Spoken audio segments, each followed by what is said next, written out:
Dahil sa patuloy na banta ng seguridad sa ating bansa, nalagay sa isang kritikal na sitwasyon ang Pilipinas kung saan nanindigan ito na gagawin ang lahat upang maproteksyonan ang soberanya nito sa mapang-abusong China. Kaya naman, isang malaking tulong para sa Pilipinas ang pagde-deploy ng Amerika sa isa sa kanilang makabagong missile system sa bansa. Ano ito? At gaano nga ba ito kalakas? Totoo ba na kaya nitong paatrasin ang China? Ito ang ating aalamin sa ating video ngayon. Nakaraang buwan tila naging posible ang imposibleng mangyari dahil sa unang pagkakataon ay nagawang maipadala at mai-deploy ng bansang Amerika ang isa sa kanilang missile system na kung tawagin ay Typhoon. Pero bago ang lahat ating alamin kung anong uri ng missile system ang idineploy ng Amerika sa Pilipinas. Ito ay ang Typhoon missile system. Sa unang tingin, talagang mapapahanga ka sa laki at taas ng missile system na ito. Ang Typhoon system ay may kakayahang magpaputok ng Standard Missile 6 SM-6, isang ballistic missile defense munition na maaari ding mag-target ng mga barko sa dagat sa layo na 370 kilometro, 230 milya, ayon sa Missile Defense Project sa Center for Strategic and International Studies, CSIS. May kakayahan din itong pabagsakin ng isang Tomahawk land attack missile, isang maneuverable cruise missile na may layo na 1,600 kilometro, 1,000 milya, ayon sa CSIS. Hindi ito nagustuhan ng China at nagbanta ito na mas lalo lamang pinapala ang sitwasyon. Ayon ito mismo sa pahayag ng Beijing.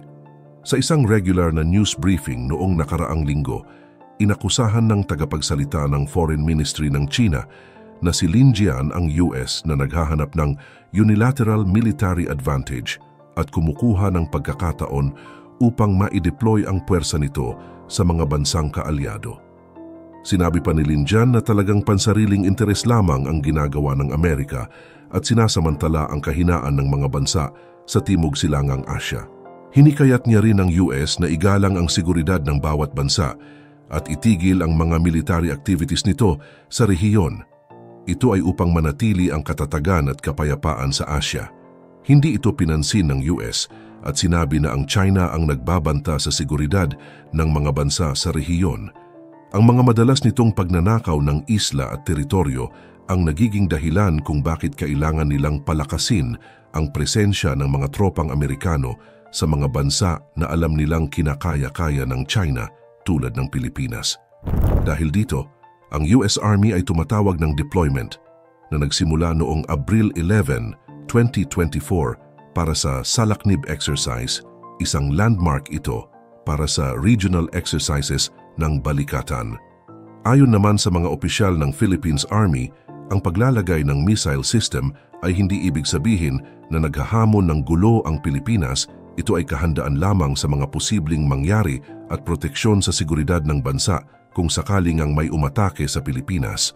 Nangatwiran din ito na kasama sa kasunduan ng Balikatan ang paggamit at pag-deploy ng mga ganitong arsenal para mapalakas ang military drills ng dalawang bansa. Kahit nasa bansa ang missile system na Typhoon, ay hindi ito ginamit ng US at Pilipinas sa kanilang mga aktibidad. Ang pagdating ng ground-based missile system na ito ng US Armies o tinatawag ding Mid-Range Capability, MRC, sa isang rehiyon ay isang pagpapatunay na kaya ng Amerika na mag-deploy ng mga sandata nito sa mga kaalyadong bansa. Lalo na ngayon na mainit ang tensyon sa pagitan ng Pilipinas at China. Kung babalikan din kasi ang kaparehong buwan ng Abril, naganap ang engkwentro na kinasasangkutan ng mga mapanganib na face-off kung saan ang mga barko ng Pilipinas ay tinutukan ng mga water cannon na nagresulta sa mga pinsala sa ilang mga Pilipinong mandaragat. Hindi sinabi ng US Army kung gaano katagal mananatili ang Typhoon system sa Pilipinas, ngunit ang pagkakasangkot nito sa serye ng magkasanib na pagsasanay sa pagitan ng dalawang kaalyado sa kasunduan na ang una ay nagsimula noong Abril 8 ay nagpapadala ng senyales na maaaring maglagay ang US ng mga kaparehas na armas. Ang 1951 Mutual Defense Treaty sa pagitan ng US at Pilipinas ang pinakamatandang naturang kasunduan ng US sa Asia Pacific. ay nagsasaad na ang magkabilang panig ay tutulong sa pagtatanggol sa isa't isa kung alinman ay atakihin ng kahit na anong bansa. Sa maikling komento sa CNN sa sideline ng pagtitipon, sinabi ni US ADEM Stephen Kohler na isang magandang pagkakataon ang pagsasama-sama ng mga tropa sa balikatan exercises upang mapag-usapan ang mga ganitong sitwasyon. Sinabi ng mga analyst na ang deployment ng Typhoon missile battery ay ang unang senyales ng mga plano ng US na tugunan ang matagal nang naging bentahe para sa Beijing sa rehiyon.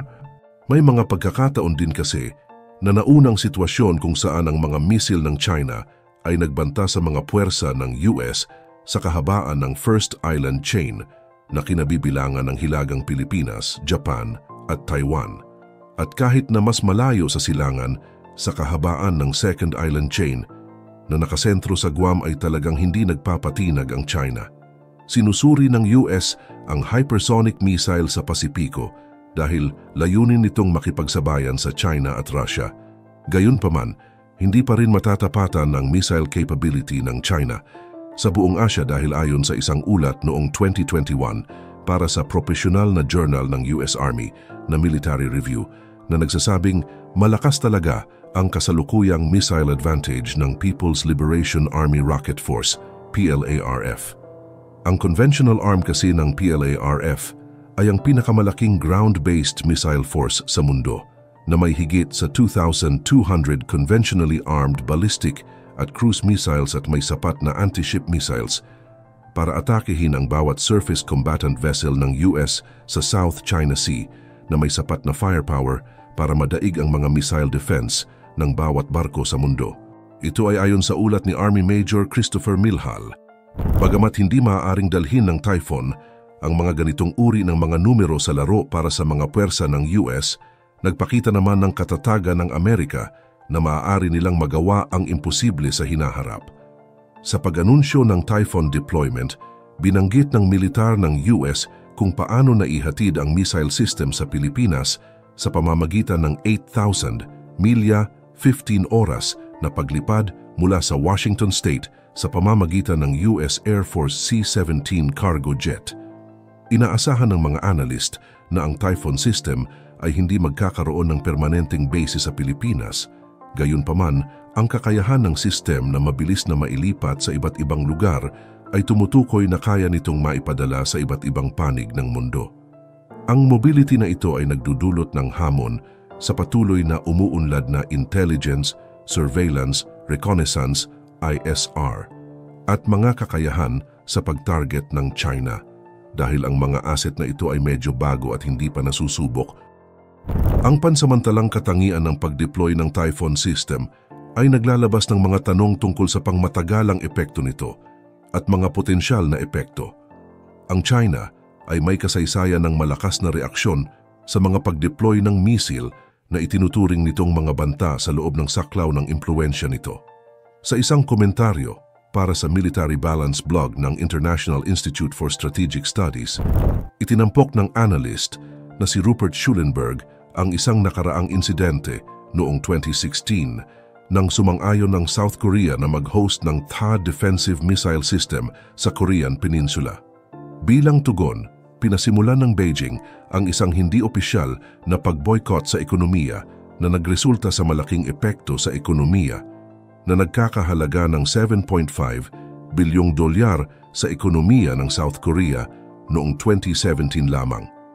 Ang halimbawang ito ay nagsisilbing isang paalala ng mga potensyal na pang-ekonomiya at diplomatikong kahihinatnan na maaring lumabas mula sa naturang mga deployment ng militar sa rehiyon. Ang tagapagsalita si Wu Qian mula sa Chinese Defense Department ay mahigpit na pinuna ang pag-deploy ng Estados Unidos ng isang mid-range missile system sa Pilipinas na nagsasaad na ang mga aksyon ng dalawang bansa ay nagpapataas ng banta ng armas ng US sa buong rehiyon ng Asia-Pacific. Ipinahayag ni Wu ang matinding pagtutol ng China at mataas na pagbabantay laban sa paglalagay ng US Typhoon Mid-Range Capability Missile System sa Pilipinas na nabigyang katwiran sa ilalim ng pagkukunwari ng mga pagsasanay sa militar. Para sa kanila, isa lamang itong dahilan at palusot para maipasok ang mga missile system sa Pilipinas. Sinaway rin ni Wu ang Pilipinas sa pakikipag-isa nito sa US na nagsasaad na ang desisyong ito ay makabuluhang lumilihis sa mga gabay na prinsipyo ng mga bansang ASEAN. Binanggit din niya na ang hakbang na ito ay nagpapahina sa mga pangunahing halaga ng Treaty of Amity and Cooperation sa Timog Silangang Asya at nalalagay sa panganib ang balangkas na pinamumunuan ng ASEAN para sa kooperasyong panrehiyon. Ang kasalukuyang deployment ng Typhoon ay isang bagay na hindi sana naging option para sa militar ng US hanggang 2019. Ang pagpapaunlad ng ground-launched missile system ng Uri ay ipinagbawal sa ilalim ng 1987 Intermediate Range Nuclear Forces Treaty sa pagitan ng US at ng Soviet Union. Sa huli, ang deployment na ito ay minarkahan ang unang pagkakaroon ng MRC missile system sa bansa, na tinutukoy din bilang Typhoon system. Para sa akin, isa itong win-win situation sa Pilipinas dahil sa kung aasahan natin. Ang kakayahan ng ating sandatahan pagdating sa arsenal ay talagang wala itong kalaban-laban sa China. Kaya malaking tulong ang mga ganitong kagamitan upang mahasa ang ating mga tropa at maging pamilyar kung paano ito gagamitin.